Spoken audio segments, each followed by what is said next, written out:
John McCain is up first. Did you decide who goes first based on a coin toss, or how did it work? I believe that's correct. Michelle Nunn, CEO of the Points of Light Institute. Thank you. Thanks so much.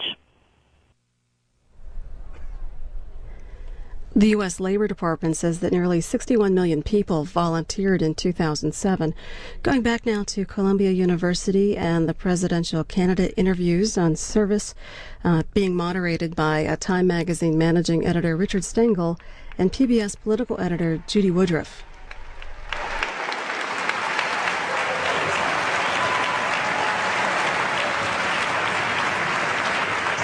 Senator Obama, you do indeed have a comprehensive national service plan, and it's mentioned in our magazine this week on national service.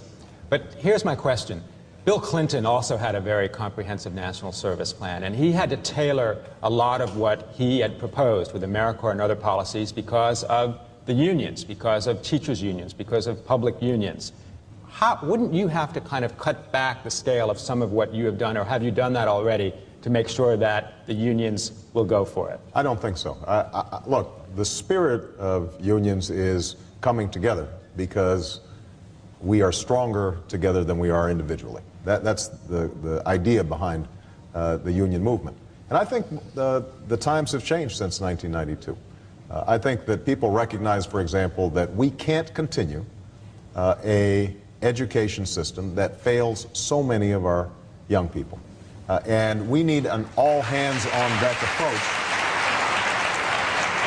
And I think not only teachers' unions, but teachers themselves recognize that if there are volunteers, if we've got retirees who are scientists and mathematicians who are willing to come in the classroom and provide additional help to young people and inspire them into different careers, I think that they're going to welcome it. So, look, do I expect that my national service plan gets passed exactly as I've proposed? Of course not. That's not the way legislation works. But I believe we are in one of those special moments, one of those defining moments, where the American people recognize that we are not on the right track, that our government is not working the way it should, that our economy is not working the way it should, and they expect leadership from Washington, but they understand that they have to be a part of the solution as well. And I think that's why we have to seize this moment, and the next president is going to have to actively pursue these issues of service.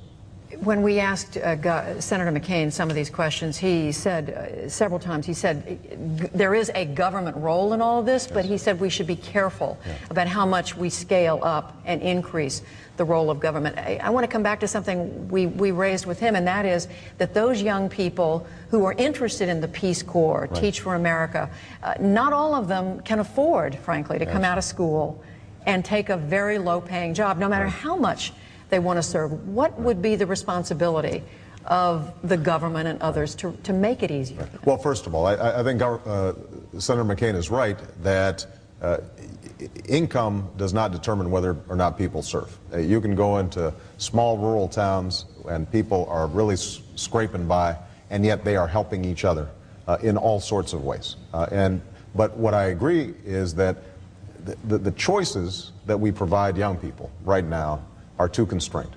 When I graduated from Columbia, I had a choice.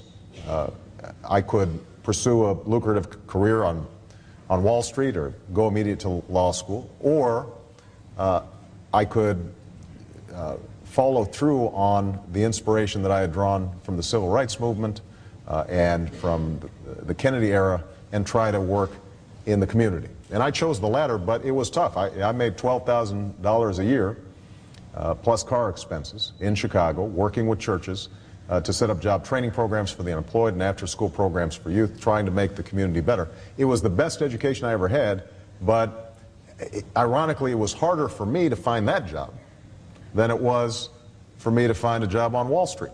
And I think there are a lot of young people out there who are interested in making that same choice, and we should be encouraging them. The government's going to have a role.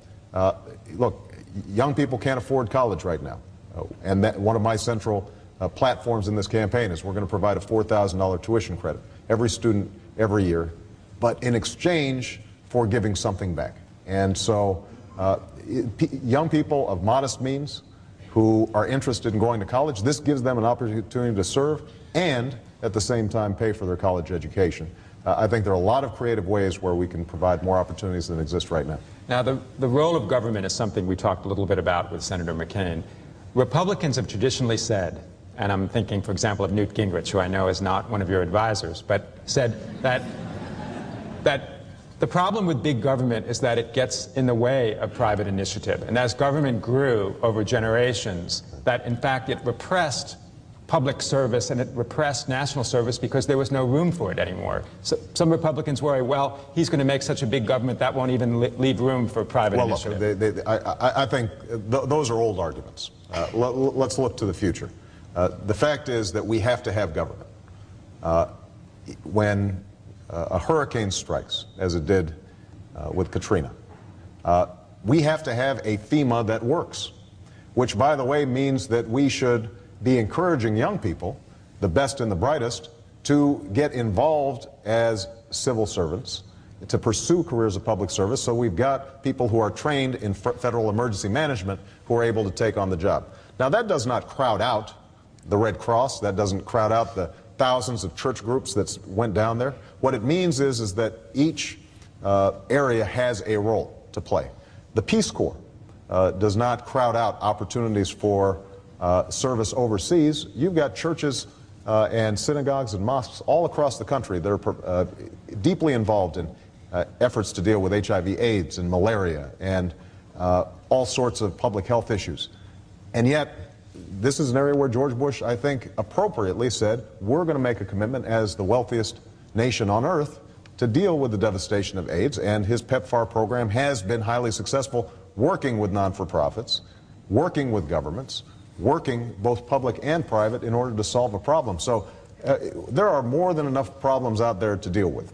And what is true is we don't need to set up bureaucracy. See, I would distinguish between a government assist in providing people avenues for service and a government bureaucracy in which the notion is that the only way you can serve is through some defined government program. And I do want to pick up on that just briefly, because as we said earlier, tonight is not a night to focus on contrast between you and Senator McCain, but help us understand how you see the role of government in all this differently from the way he does. Well, you know, listening to his presentation, it sounds like he's interested in the AmeriCorps program and Peace Corps. I think it is terrific that we can garner some bipartisan support. That was not always the case.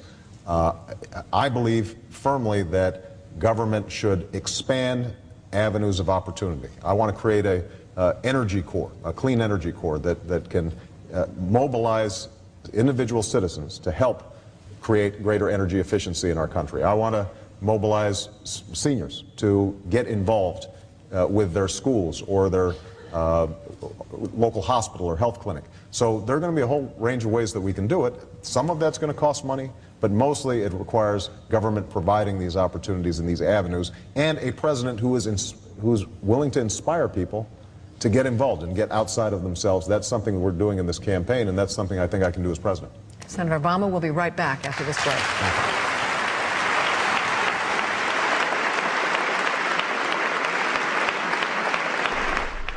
This event being held on the campus of Columbia University. Back-to-back interviews with presidential candidates Senators John McCain and Barack Obama. An article in the Politico about this event tonight.